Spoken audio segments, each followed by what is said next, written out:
Ladies and gentlemen, welcome to another exciting episode of Geek Out Championship Wrestling, the only wrestling podcast with the Slammies to do an episode on a pay-per-view-ly basis.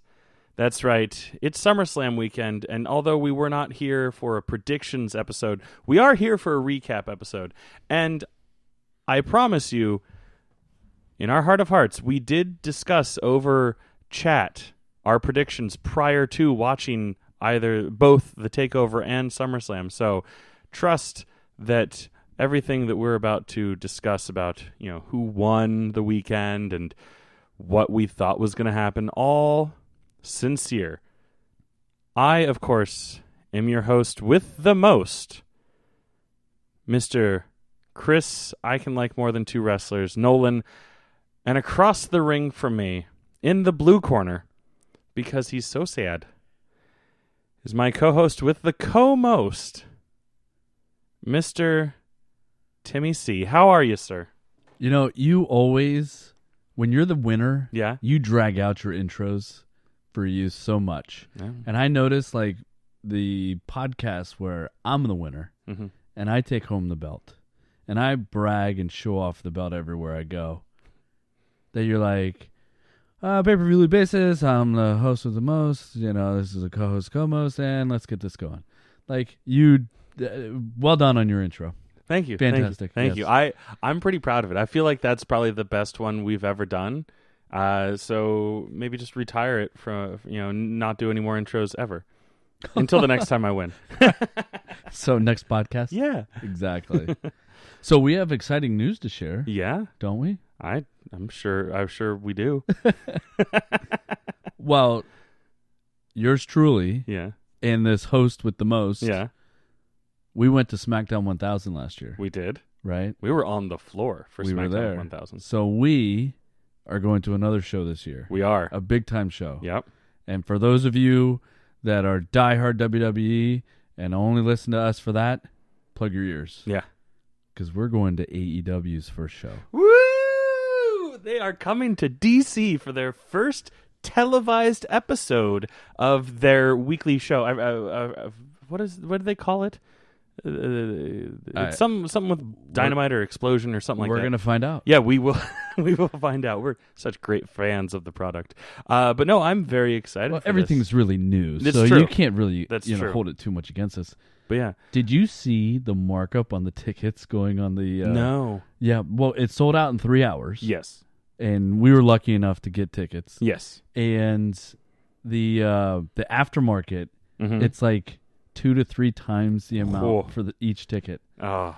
And if you bought the $250 floor seat, Mhm. you could sell it for $3,000 right now. Oh. Well, now are people buying that? I don't know. Yeah, that's always the big question because That is. my mom has a big old bucket of those clamshell Disney VHSs, Right. and when the news hit that people were selling that on eBay for thousands of dollars, each tape, she was like, oh, but then I was like, hold on, and I clicked on completed listings and stuff like that. Right. None of them had sold.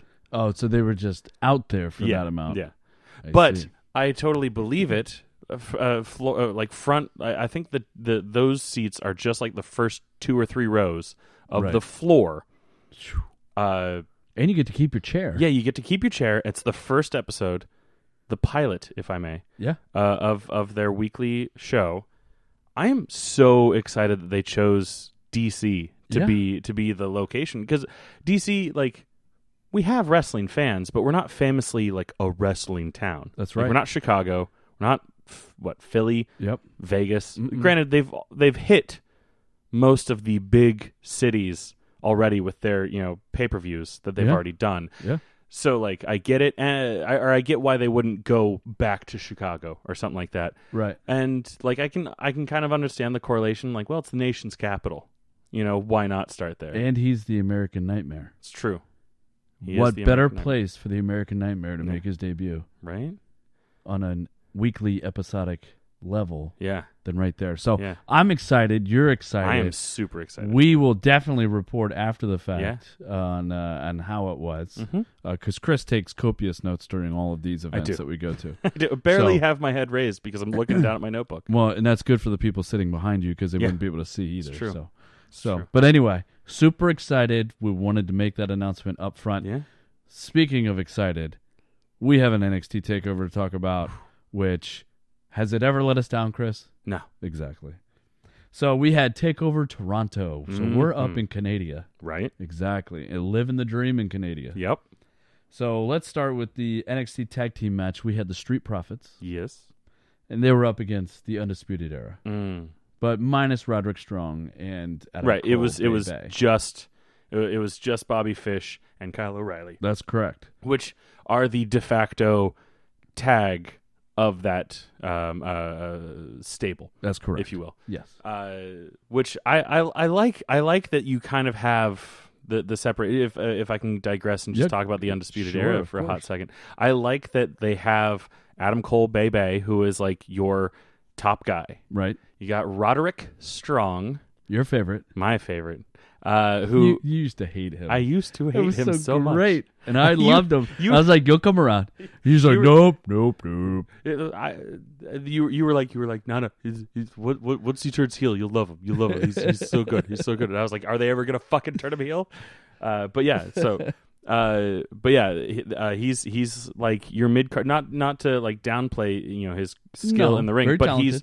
he's good for the mid card belt. Like I could totally see them putting gold on all four of them and have Roderick Strong, or have Adam Cole have his keep his NXT title, which he has currently. Yep. Have Roderick have the North American title, and then Bobby Fish and Kyle O'Reilly have the tag titles. Like that's exactly how their team is divided, and I think it's solid. If they had some female competitor in there, then boom, they could literally have all the titles in NXT. Amazing. Right? That would be undisputed. Exactly. But so the match. It was a fun match for me. Yeah. So I'm not super familiar with the Street Profits. Right. But I did like, was it Ford who was doing he teased the people's elbow, and then he did the rock bottom. I believe, so that was pretty fun. Yeah. That was fun. Yeah. And I always think like stuff like that is kind of makes it entertaining. What it like when Velveteen Dream busts out like the Hogan's right. moves. So I mean, I thought it was a fun match. It was a nice kickoff. I mean, I've noticed that they tend to start a lot of these takeovers with a tag match. Mm-hmm. Even back with like War Machine and the Authors of Pain. I think it's a safe place to put a tag match. Yeah. Because especially in WWE, like it feels like a lot of times they don't really know what to do with tag teams in general. So they're like, well, if it doesn't go, But the other thing I noticed is that, and we'll get into this when we talk about the SummerSlam, is I noticed like at NXT TakeOver, everyone's in their seat for the first match. Yeah. Like everyone's ready. Whereas like when SummerSlam started, almost like the first match, I mean, the kickoff matches are what they are, right? Right. Those are bathroom breaks. No one's expected to be there. But you have people still kind of funneling in and out. But you still have that with like at least the first two matches of the WWE show. Now, granted, they won't show you that on TV. They'll show you the what's on the screen. But I just always feel like for the NXT Takeover, like everyone's in their seat, they're ready to go, locked in. Let's do this. Yeah. Well, I think part of that is because it's a shorter show. Yeah. You're right. And it's a guarantee. They've set the bar high on like a solid opening match too. So like you don't want to miss it. Whereas like the main roster pay-per-view is kind of hit or miss, you know, and you don't know what match is going to start it. So, like I'm going to be there for 5 hours. Like I'm going to take my time, / I gotta sit in the super long line to get my $10 beer and my $20 popcorn. That's true. Yeah, that's true. But anyway, I thought it was a good match to kick off. I thought it was very entertaining. Yeah.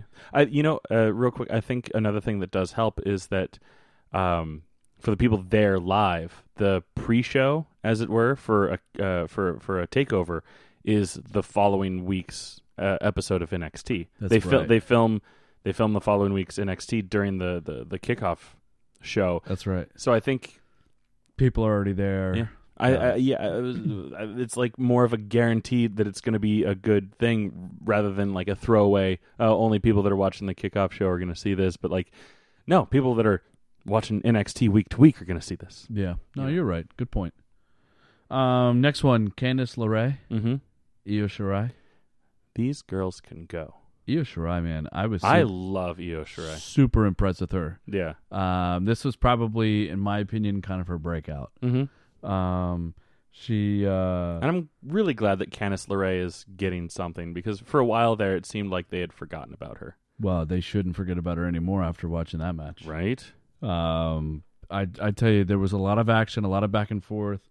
I thought when Candice hit that Spanish fly, I was like, nice, it's over.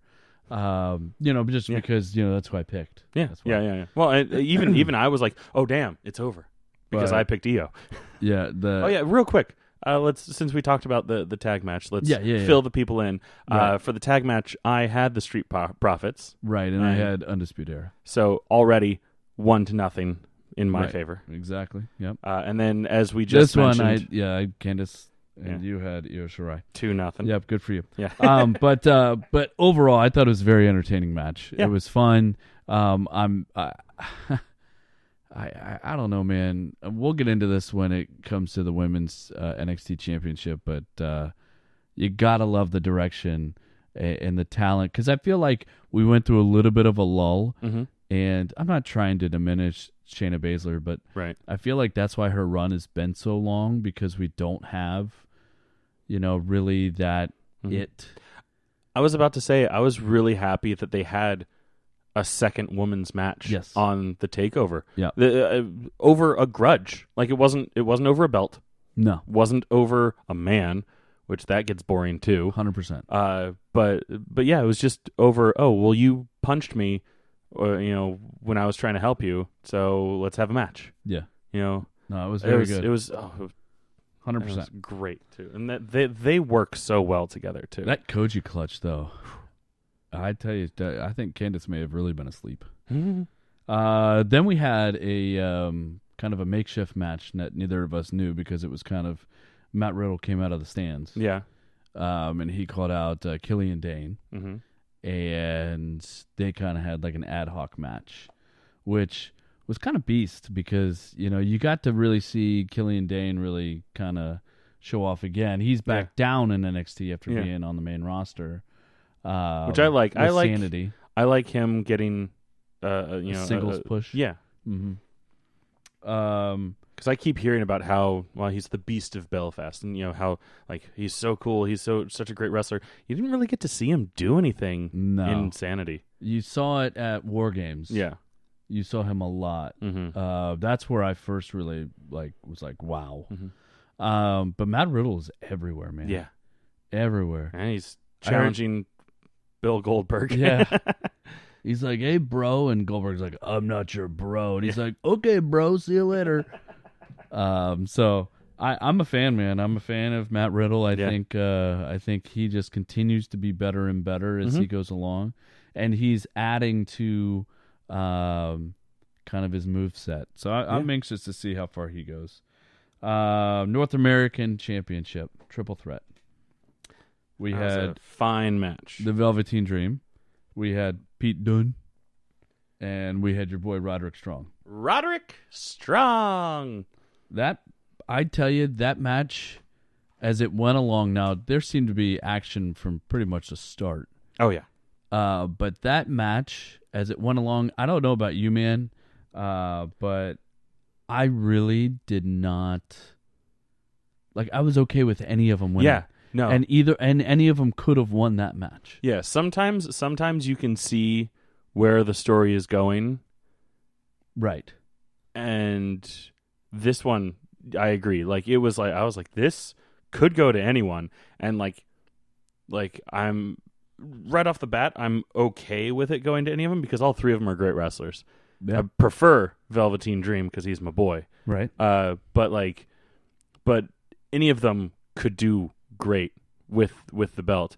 And then like as the match goes on, I'm like, I almost want all three of them to win. Like all three of them have earned it. Oh, 100%. In this match, not just by being a good wrestler, but this match is so good. Fucking when Velveteen jumps in, who was it? I think Dunn had Roderick pinned. Yes. And the ref is counting to 3, and instead of breaking the pin, Velveteen Dream grabs the ref's hand and stops him from being able to do the third smack. I was like, that's just as good as a couple almost like 10 years ago, a WrestleMania that unfortunately no one's allowed to talk about anymore because the triple threat between Triple H, Shawn Michaels, and the Swolverine, not the Swolverine.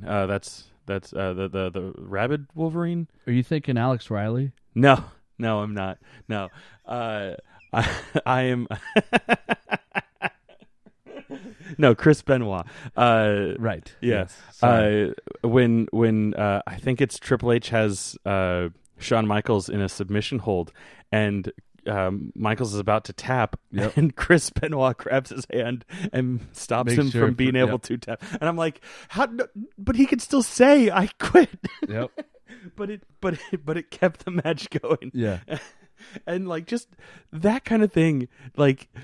It's such a cool visual. Like if you think about it for a second, you're like, wait, no, but that's bullshit. That's something that would only work in wrestling. Right. But like it's just so perfect. I was waiting for the ref to be like 3, like mouth the third, but not be able to hit the third. But Velveteen Dream hitting the coast to coast. I mean, and actually going coast to coast. Yeah, not doing the Shane McMahon version.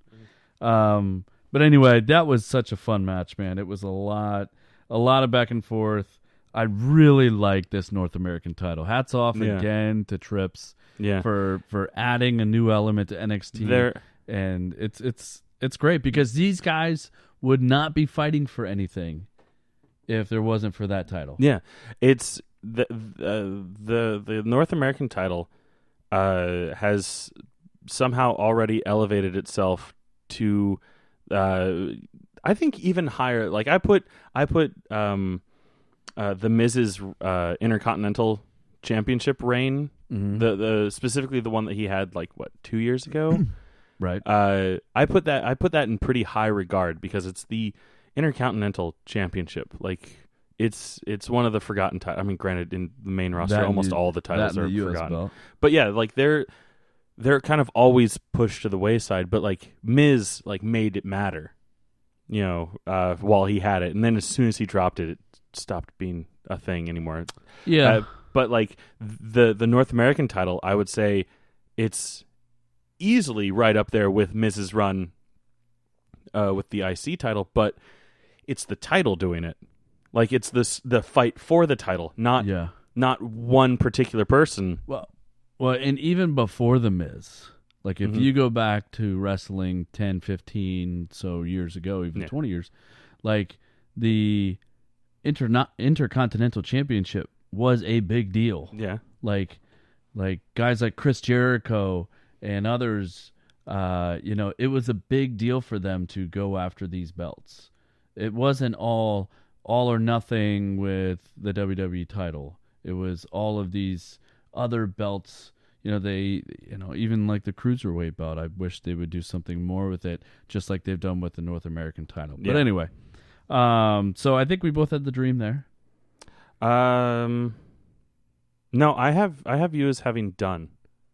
Oh, then maybe I did pick Dunn. Oh well. Bloodbath continues. NXT Women's Title. Yes. Shayna Baszler against my girl Mia Yim. Yes. Mia Yim was on fire coming into this match. So I don't know how much of the lead up, but that you saw, but man, I was dying for this match. Like I was like, this is great. My boy Chris, he's all about it. He's loving it. He's like, I saw her on the indie scene, and I met her, and we sang karaoke together, and we did all this. I know people that went to high school with her. Right. Not to break kayfabe, but she didn't grow up in California. What? But anyway, I thought this match would tear the house down, and it did nothing. Yeah, no, it was flat. Yeah. The crowd wasn't into it. I wasn't into it. And then at the very end, you try to pick up the pace a little bit. Yeah. And then you have Baszler win again?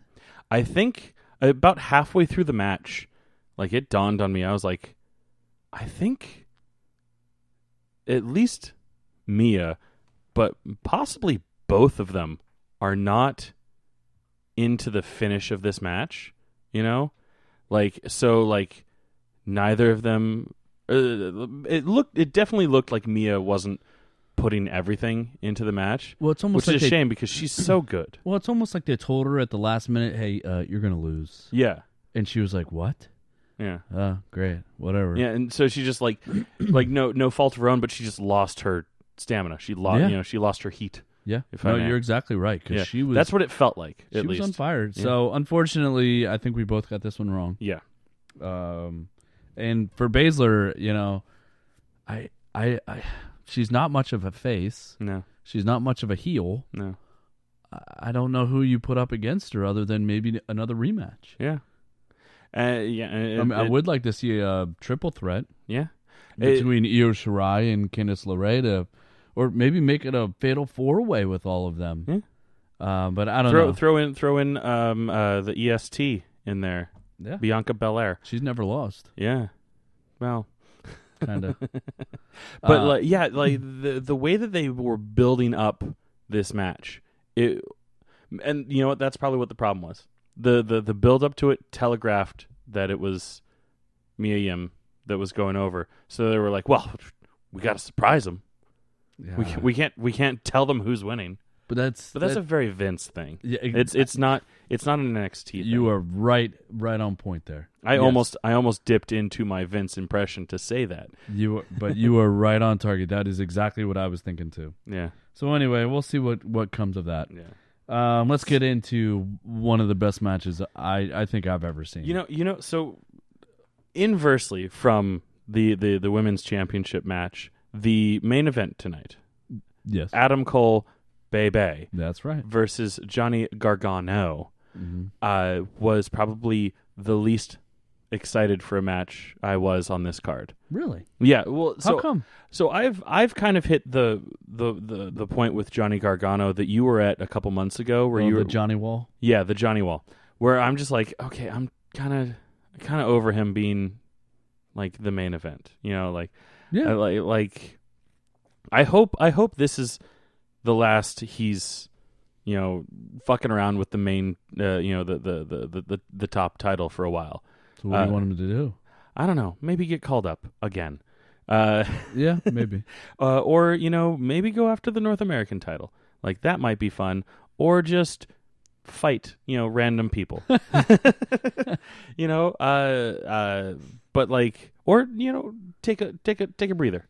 Be Candice's manager for a little while. Okay. Yeah. But yeah, I'm cooled off on him, so I was just like, oh, cool, I get to watch another match between him and Adam Cole, Bebe, and also it's another triple threat. Cool, or not a triple, another 2 out of 3 falls match. Awesome, we haven't seen this before. Right. And then like the fact that they could choose their own stipulations, I was like, okay, that's kind of neat. But like I was still kind of like, like not into it. And it wasn't until Gargano intentionally threw the first fall to like hit him with the chair that I was like, oh wait, this could be interesting. Yeah. And then the street fight, it was all Gargano. Yeah. It was just unbelievable. And there were points there that I really thought that Adam Cole was hurt. Yeah, right? Like, just, like, legit hurt. Yeah, like man, this is painful to watch. Yeah. But I tell you, man, seeing them lower the cage for the steel cage match and with weapons, of course. So everything from a fire extinguisher. But to see the barbed wire on there, and Adam Cole's face and my face were like the same face. We're like, holy shit! Yeah, like this isn't your normal steel cage. Yeah, this was awesome. And like, no escape. No escape doesn't mean shit. Awesome. Yeah, like just the back and forth and back and forth and just. They did such a good job of like introducing weapons and then like using them or losing them and then the other guy getting them and you know like just the like you said, the back and forth was great. I love that, you know, like things were set up and then like there was a reason why they weren't used immediately, like the tables. Gargano set up the tables like half an hour before they used them, but there was a reason why. It wasn't just I got to go in this corner to do this spot. Like, you know, like, no, it's because Adam Cole got the upper hand, you know, you know, for a bit. And then fucking when Gargano got that sack, I was like, oh, fuck. Are these tacks? They bust out thumbtacks? I was hoping. They watched Fyter Fest and they were like, well, we got to. Yeah. Did you see what Dean Ambrose did? I'm sorry. Johnny Moxley? Yeah. But then like you know there's just random thing, there's brass knuckles, bolt cutters. I was like, oh, what's he doing with that? And then he climbs up and cuts some barbed wire. I was like, yes, that's such a smart thing to do. Yes, I loved it. And then he like made like brass knuckles out of the barbed wire. It was so great. So great. I that is why I am such a fan. Yeah. You know, that match right there, like every time I get down, a takeover comes out and I get so reinvigorated. Yeah. You know, like the Kevin Owens thing with the last pay-per-view, you know, kind of leading into that. I was like, okay, this is great. This is perfect. This is exactly what we need. Yeah. And then you know, you kind of hit a lull. It's the summertime. But man, how cool was that match? I mean, just and the whole takeover in and of itself. I mean, every time, dude, that we watch these takeovers, we're like glowing afterwards. Yeah. Like this is, and you know what's great? It's like it's no longer that this is the future of wrestling, because then it makes it seem like those are the minor leagues. No, they're a show in and of itself. Period. Yeah. And I think that's what we. And you know, everybody should start to realize that, you know, it's Raw, SmackDown, NXT, 205 Live, and 205 Live. But Raw, SmackDown, right? It's true. But it's just, which I hear great things about, 100%. But I don't have that much time in my week. No, I've stopped watching Raw and SmackDown. Literally, the only weekly wrestling I watch is NXT.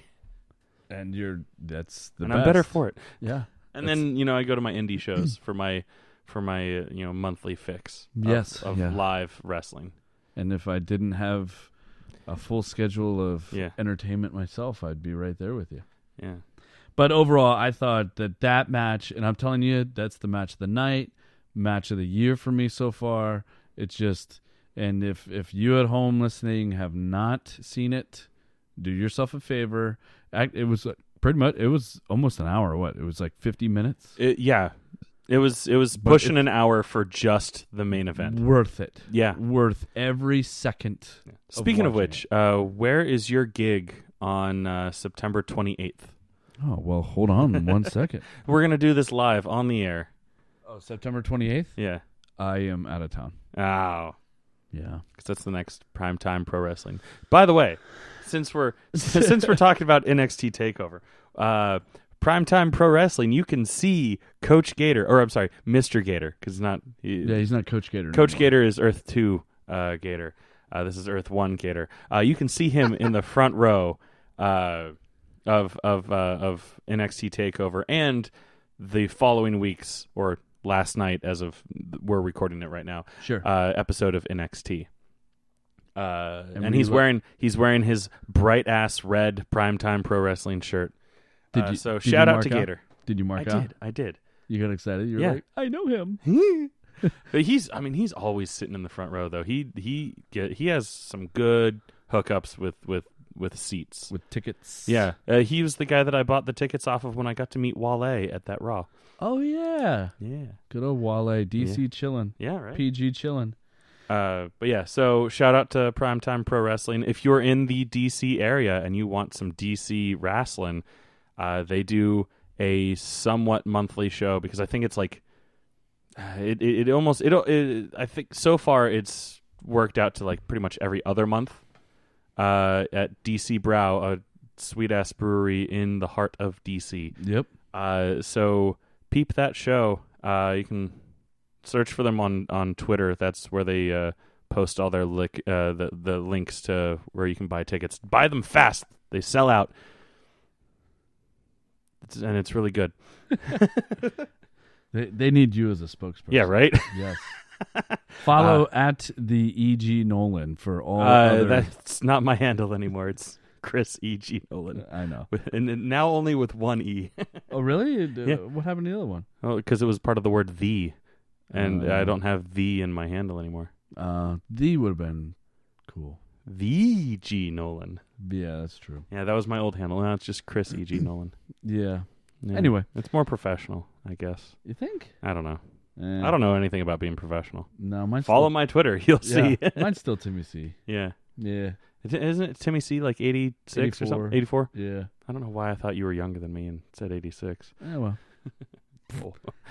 Happy birthday, by the way. Thank you. Yes, I did have a birthday. Yes. And happy Rusev Day. Happy Rusev Day. I tell you. What has happened to Rusev? I don't know. I feel so bad. And I miss Lana. I do too. Because, man, she is so ravishing. Yeah.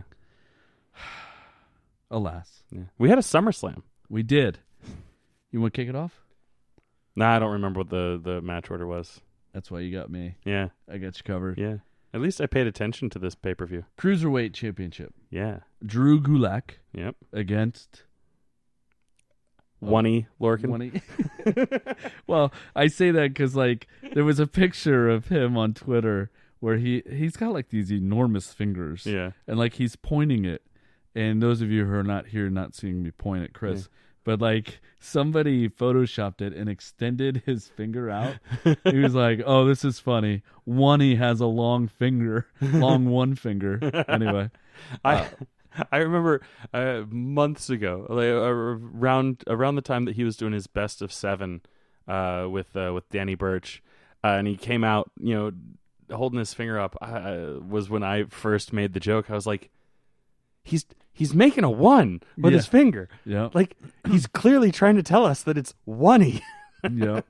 All he has to do is get on the mic and say, hey, my name is 1-y. But no. Point, just using the finger. He's so funny. I love him. He's the best. Oni rules. Yeah, he's cool. I love following his Twitter. All caps. I really think that... maybe 205 needs to start developing characters through Twitter or through social media, and keep them consistent because they have Drake Maverick developed through Twitter, but that's not the character that he is on 205 Live. Yeah, that's the character he is on Raw and SmackDown. Yeah, I don't know. So for me, this match was okay. It's not very memorable, so it's not worth going back and watching. It was on the pre-show anyway. Yeah. But 1-y rules. Yeah, but he still lost. Yeah. Gulak retained. I think both these guys, Gulak for a little while had pretty good character development. Mm-hmm. I loved his PowerPoint. He had PowerPoints. I thought it was very good. So I don't know. I really think that unless they start to develop some talent and build up these characters, it's just going to be a flop, and that's exactly what it was. Next, we had Apollo Crews against Buddy Murphy. Buddy Murphy has really gotten himself involved in all of this. Who hit Roman Reigns with the what do you want to call that? Like the scaffolding, right? Yeah. So, whoever did, they did it for The Rock. So Buddy Murphy was initially blamed. I got you. Buddy Murphy was initially blamed. He said no, it was Rowan and Daniel Bryan. And essentially, Rowan got himself involved in this match with Apollo Crews and Buddy Murphy to tell Buddy Murphy to keep my name out your mouth. Right? Yeah. Or if you don't, put some respect on it. And if you haven't gotten a chance, you're so funny. Your little quips.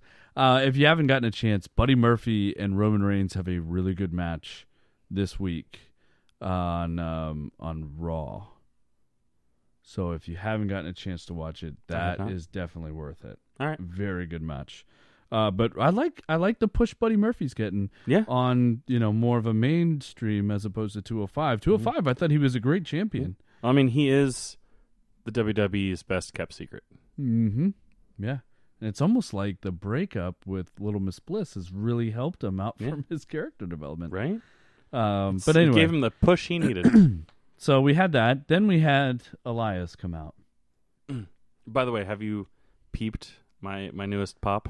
I think that's awesome. Yeah. I am 100% jelly. And I will probably go out and get one too. Do it. So Elias came out. And for those of you that know Toronto sports, he was hilarious. I do not. Dissing Toronto sports, the Blue Jays. He said that everyone was there because nobody goes to the Blue Jays games. Said he can't wait to leave town like Kawhi did. It was great. And then I marked out because Edge came out. Yeah, that was exciting. His entrance, I've always been a fan of. Yeah. You think you know me. I just on this day I see clearly. When that hits and he comes out and does the whole head to the side and pulling on the hair and makes me wish I had long hair. I could do that. Yeah, I do it to my beard. Oh yeah, the year of the beard continues. Yeah. I really cut mine back. Yeah, yeah, I couldn't take it. I can barely see it. Yeah, it's gone. But I was super excited. I was very surprised that he actually speared Elias. Terrifying. I thought he was told he was never allowed to do that again. Yeah, but he did. But, you know what? Daniel Bryan killed the medical, not being medically cleared or being medically retired. Daniel Bryan killed that, and no one talks about that. How Daniel Bryan was one of the people that happened. That happened right when I started watching wrestling. That he was told he was never going to wrestle again. Yep. And it was a big thing. He's not nearly the first person to be retired due to medical injury, but he was one of. It always seemed like he was oh man, so many of these other guys could potentially go somewhere else, but Daniel Bryan's been too fucked up to wrestle anywhere else. So if Daniel Bryan can come back from injury and wrestle again, you have to be so injured that you can't walk kind of shit, Yeah. But apparently, speaking of which, apparently Hulk Hogan's been told that he can never wrestle again. Thank God. I mean, that's a shame. Yeah, I kind of wish that it wasn't just because of his injuries, but we have the dream. Yeah. The Velveteen Dream. But I did pop. I thought it was exciting. Yeah. Poor Elias. Yeah. Too bad Becky Lynch wasn't there to say, hey, don't break your neck on the way out of the ring. That was great. Still the best thing that I have. One of the best things I've seen live. And we get to see that in person. Yeah. The Women's Tag Team Championships. We had Bliss and Cross against the IKonics. The IKonics. This was another dull match. Yeah. It wasn't good. The crowd wasn't into it. There wasn't much of a crowd there. Yeah. The crowd that was there, I tell you, man, until Bliss got the hot tag and came in and was all, doing her old beep boop beep. Yeah. Buzz Lightyear shit. It was pretty poopy. Oh, by the way, Corey Graves is not a fan of Buzz Lightyear. No. And I wasn't really listening to the commentary at all. Graves was not very kind to her on commentary. No. And it's almost like he's not a fan of her anymore. I've heard I've seen a lot of escalated chatter on the internet about Graves being a dick. And I don't know. Like I said, I wasn't really listening to the commentary at all.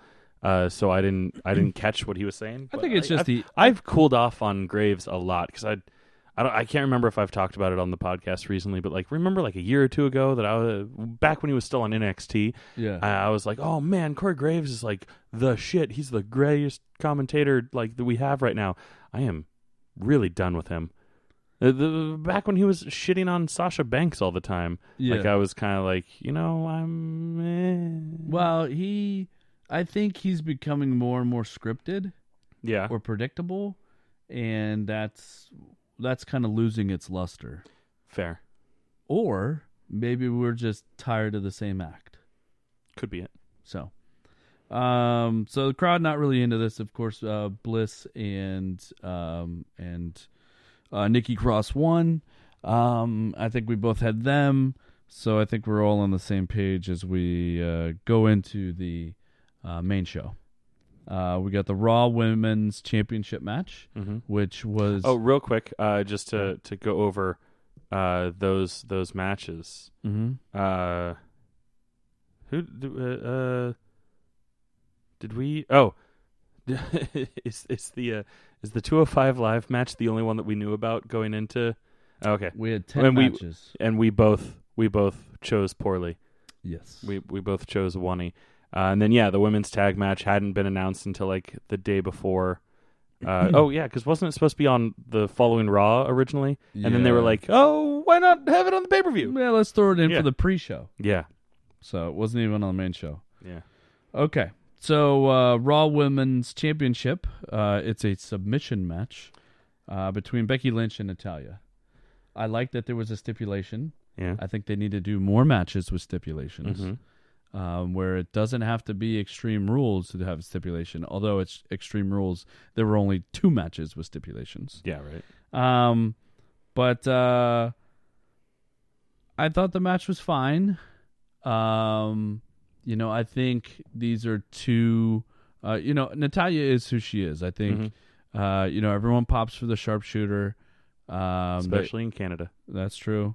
They were really popping for her. I think the crowd could have gone either way, but I think there's more of a Lynch push. The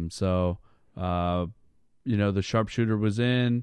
You thought that there might have been a chance, but Becky Lynch pulls it out. Yep. I think we both had Becky Lynch here. We did. I did like the creative ways that they did reversals, because it's a submission match, so they're both going for their submission moves. And both of them had a couple creative ways to roll out or whatever of the other person's particular submission. And of course you're going to see both of them try to do the other person's submission, because what better way to tap someone out than on their own move. Right, exactly. Especially since they're like such different moves, Oh yeah. To have Becky doing the sharpshooter and have Natty doing the disarm her. Yep. It was cute. Like wasn't cute. It was cute. I wasn't crazy about the match, but Natalya is a great person to have in the locker room from all accounts that I've heard, but she doesn't do anything for me in the ring. Sure. Well, it doesn't help that she was going up against Becky Lynch, and that's your heartthrob. So yeah. Not to jump too far ahead, but Sasha Banks returned on Raw this week. So I heard and she snatched her own weave to reveal that she's dyed her hair a different color. She is blue. Abu Dhabi. Bill Goldberg against Dolph Ziggler. This was the one that you really marked out to. You love this one. Oh, know it. So we have Goldberg, who was Botchmania the last time that he was on any kind of pay-per-view. I don't really want to call it a pay-per-view or that anybody really cared about that. Yeah, that sounds about right. Nearly killed the Taker. And yet people are cheering for him to spear Dolph Ziggler. I think, and this is kind of how I felt going into it, regardless of how you feel about Dolph Ziggler, you know that he is the kind of worker that when he gets hit, you're going to see a fabulous sell, if I may. Well, there was that second. Oh my God. When he got speared in half, that was glorious. Believe it or not. So I was going into this, because I'm like, whatever. It's Goldberg and it's Ziggler. Literally, what I said was like the only thing that I was interested in. I was like, I can't wait to see Ziggler react to getting speared, and I was not disappointed. Right. And yeah, I messaged you afterwards. I was a little bit ahead of you on the stream. I messaged you and I was like, dude, match of the night. Yeah, because it was as the British boys that I listen to every once in a while. It was a wonderful banter match because it was just ridiculous. It was over quickly. Yeah, it's 2 minutes. Dolph surprisingly got in like a couple good super kicks, and you were like, for a hot minute, you were like, wait, no, Goldberg's gonna come on. I was excited. I wanted him to bury Goldberg. That would have been wonderful. Yes, wonderful. But at the same time, I was just like, I was laughing up a storm when Dolph like can't even get up and is like, really? Is that all you got? Can't even stand. And I was just like, yes, please, just get speared again. One more. Yeah.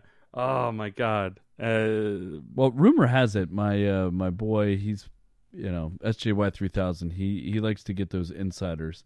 Supposedly, the rumor has it that Goldberg asked Vince for one more match. Yeah. After what he did with Taker, it was an embarrassment. He asked Vince for one more match, and this was his one more match. Whatever. Worth it. I just feel like Ziggler is kind of in the same boat as Elias, just getting buried. But Elias, to me, Elias is the 24/7 champ, so whatever.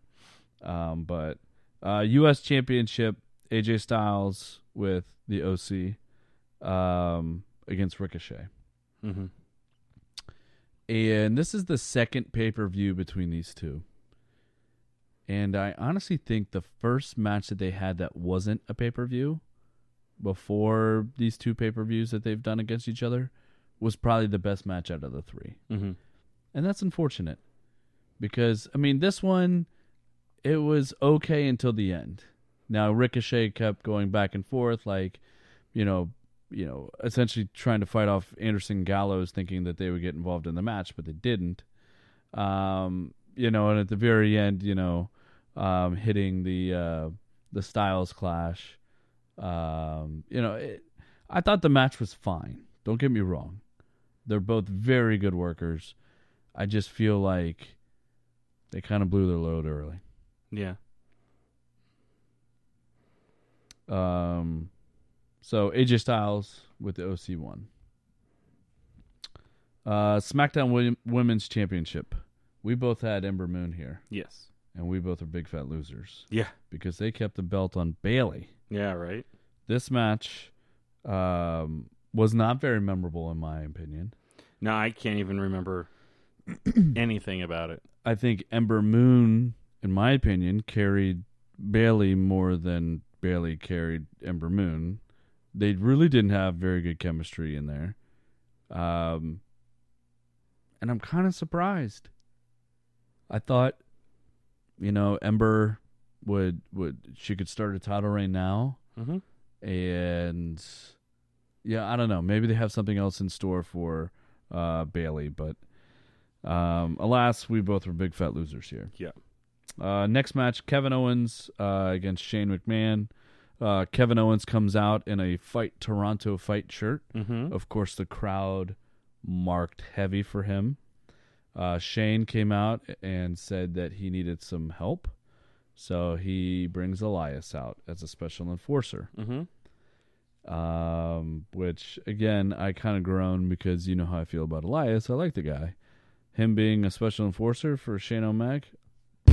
But at least he's getting some screen time, right? Yeah, that's true. I did think it was funny with Owens distracting the ref. The groin kick to Shane McMahon to set up the stunner. I think Vince was laughing in the back that his son got kicked in the groin.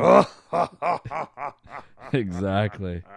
Oh, he has no balls. Exactly. So, anyway, I thought it was fine. Yeah. The only thing I didn't like about it was I don't think Shane was in it. Well, that. But the other thing I didn't like about it was I don't think it's over. Yeah. It's a big point of contention, and very frustrating that Shane looks like he's still going to be around. Right. Trish Stratus against Charlotte. I thought this was probably the best women's match of the night. I was about to say I really enjoyed this match. I haven't really seen much Trish wrestling because she's before my time. I loved Trish and Stacy Keibler. Those are my two favorites. Back from like the late 90s era, early 2000s. God, they were great. And I tell you, man, Trish Stratus has aged very well. Yes, she has. Even in the ring, aged very well. Yeah, no, she. Well, I mean, when you look, I don't recall her ages. Her age versus other people's age right off the top of my head. But like, she's still in prime wrestling age range, especially compared to like some of the men wrestling. Yeah, So I agree that like she looks like she could still go, and like I would be totally fine with that. I think Charlotte was a really good opponent for her. Yes, I thought they had really good chemistry. The crowd was into it. The crowd wanted Trish to win. I wanted Trish to win. I don't remember if you wanted Trish to win. I did. Okay, good. Because mostly because it's me and Charlotte. So That's true. how I don't really get along with Charlotte. That's true. But Charlotte came out with the win. But you know what? I think they both won. Yeah. I love what is it called? Stratisfaction? Yes. Where she like kind of runs up the rope and does like a tornado. Was that a tornado DDT or something like that? Very cool, isn't it? Yeah, that's a good move. And just on point. Yeah. WWE Championship, Kofi Kingston against your favorite, RKO. So that was a really bad snore. I apologize. If you remember the last podcast we had, I had said something about Kofi Kingston not being this lovable character. Mm-hmm. That I was sensing a turn. Yeah. I'm continuing to sense this turn. Right. It was a double count out, but we saw another side of Kofi again, where he wasn't that lovable, all shucks kind of, eat my pancakes kind of guy. He was kind of more of a rough, hardcore, almost making you not cheer for Randy Orton, but not me. That's for have some compassion for Randy Orton. Real quick to digress from what you're saying. I don't know if you saw someone posted a GIF. I think it was during the entrance for Kofi's entrance for this. He was doing his normal throwing and he out hit pancake. The woman in the head. Yeah. Yes. hit a woman who was like looking at her phone or something like that. Just boop. I did, and see like that. you could tell he totally did it on purpose because he turns to be like, hey, with the rest of the crowd. Yep. Like as soon as he knows that it's gonna beam her, he's like turns to like make it obvious that to make it look like he didn't do it on purpose. Yep, that was great. I did think that was funny, but this one ended in a double count out. And I don't know. I don't know if there'll be a rematch or what, but they are booking Randy Orton kind of strong. I don't know if you've noticed, but over the last few weeks or so, last couple months, Randy Orton, these RKOs out of nowhere are coming back, and I do think it's one of the best finishers in WWE. Disagree. But anyway, Finn Balor. Mm-hmm. No Demon Balor this time. Nope. That's for the next one, because Finn Balor's dead now. Yes, against The Fiend. What a fucking entrance. I mean, it basically still like the same as what he was when he was just Bray Wyatt, but like the new lantern, the new version of the song. Dude, I hate clowns. That's fair. Since I was a kid, I hate clowns. Yeah. And I love this character. Right? I think supposedly, this is, essentially one of his creations. Yeah, too. I hear it's like almost complete creative control for him. And I love that. Yeah. I love that he's given this opportunity because he needed something like this. And it was freaky. It was creepy. It was everything I was scared of as a kid. It's everything that I hate now. Yeah. I mean, yowie wowie, bro. And it was, look, this match did not have to be a crazy match. No. I like the fact that he's very, like, even when the match was over, lights went out, and then you saw him again at the ramp, and then light went out, and then he was gone. Yeah. Like, we don't need to see a lot of him. Yeah. And he wasn't doing wrestling moves. No. He was just thrashing about. But I like that. That's crazy. I like it. I like it a lot. Anyway. Last but not least, we had a Universal Championship match. Brock Lesnar against Seth Rollins. Yeah. Dude, this ending shocked the shit out of me. Me too. And I loved it. Yeah. I almost felt like when it started, the crowd wasn't really behind Seth Rollins. Well, I think because they were like, oh, Brock's just going to win. I think so too. Yeah. But as it went along, it was like, he might have a chance. Yeah. No, I don't want to buy into it. Okay, he might have a chance. No, I don't want to. And you could tell, like, Brock is throwing him around the ring, with the tape that's wrapped around his. I loved that when he grabbed him by the tape. And I was. This was probably the first match in a while that Brock has really impressed me. Yeah. In the ring. Yeah, I'll agree to that. He put Seth Rollins over. Yeah, big time.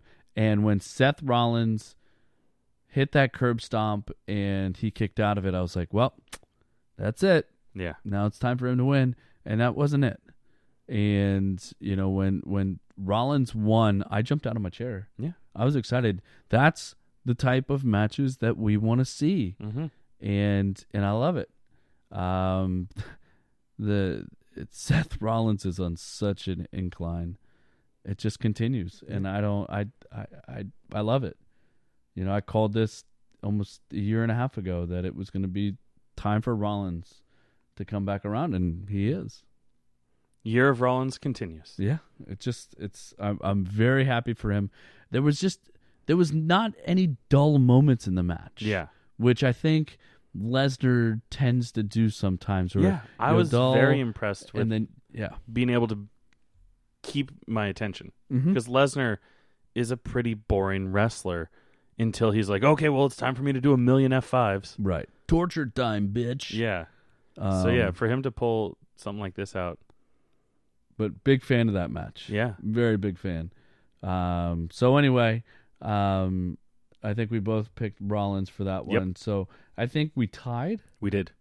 So at least I made a good comeback in the SummerSlam. So you retain. In my opinion, the match of the night was the NXT Championship match. I mean, it's just no doubt about it. And since I'm a bigger fan of Adam Cole than you are, I'm going to retain that belt. Yeah. Yes. You know what? I will concede you are a bigger fan of Adam Cole, Bebe. That's true. You have Bebe tattooed on your forehead. Well, not really. My bangs cover it up. I just hope I don't have a receding hairline. Yeah. But yes. You committed to that hardcore. Yes, I do. And then, of course, for NXT, since you won, you again remain with the crown. Yeah. Which is cool. Good for you. You continue to be the king of NXT. Yeah. And it's got to be great for you. Well, I don't think I've ever won that. I don't think you have. That's one thing I haven't won. Yeah, it's the one brass ring that you still are reaching for. Thanks, Vince. You know, I actually had to look up that analogy because they kept using it so much. I was like, really? Who fucking says anything about it? Why would you go chase a brass ring? Do you know what it's from? What? It's something about a carousel, like an old, like in the 50s or something like that. There was a carousel that like had a brass ring that if you grabbed it, you got like free cotton candy or something. So it's definitely something his dad taught him. Yeah, it's a carny thing. Yeah. Yeah. Yeah. But anyway, I thought it was a good pay-per-view. It was a lot of fun. What's our next one? I have no idea. Really? Yeah. Get out of here. Yeah. King of the Ring? You're just. Actually, there will be a King of the Ring. I did see that. You're excited. It's just going to be on Raw or SmackDown, though, right? It's not getting its own pay-per-view. Well, I think the finals should be on a pay-per-view. I agree. Like, actually have the King of the Ring match. Yeah. I mean, I think it's only a tournament, is it? That was something. That was the who was it? There was someone had been crowned King of the Ring when I started watching, but Wade Barrett. That's right. King Barrett. He was king while I was watching, but I missed the actual King of the Ring. Yes. So our next is Clash of Champions. That's right, because I've seen some chatter about who's going to be challenging whom for Clash of Champions, and that's going to be in Charlotte, North Carolina. Oh, so I wonder if Charlotte Flair is going to be competing for anything. That's very possible. Yeah, very possible. In our next NXT Takeover, we have the UK Takeover coming up at the end of this month on the 31st. But our next takeover isn't until November 23rd, when we have War Games today. Ah, yes. Is that Survivor Series weekend, or is that? That is Survivor Series weekend. They will be in Rosemont, Illinois. Oh, so good news. So we got Clash of Champions coming up on the 15th, and then we've got Hell in a Cell on October 6th. Hell in a Cell. Yes. So that means that we get to talk about our AEW. For on the pre-show, yeah, right? Yeah. Pretty cool. Yeah. So it looks like we've got our next couple weeks panned out. Sweet. This has been a great time catching up. I know it's a long podcast, but you know what? We had a lot of catching up to do. We did. We had a lot to talk about, and it was in 2 pay-per-views and an enormous cards on both. Yeah. You know, so whatever. Yeah. That's why you signed up for it. Exactly. And also, looking at the timestamp, this is not nearly the longest we've talked about something. So that's true. Suck it. Yeah, whatever. So, all right. Thank you for joining us. We will see you next time for Clash of Champions. You got it. We'll see you. We'll do the pre-show this time. Promise. I know. Yeah. And drinks on you, Malt. Yeah. See you.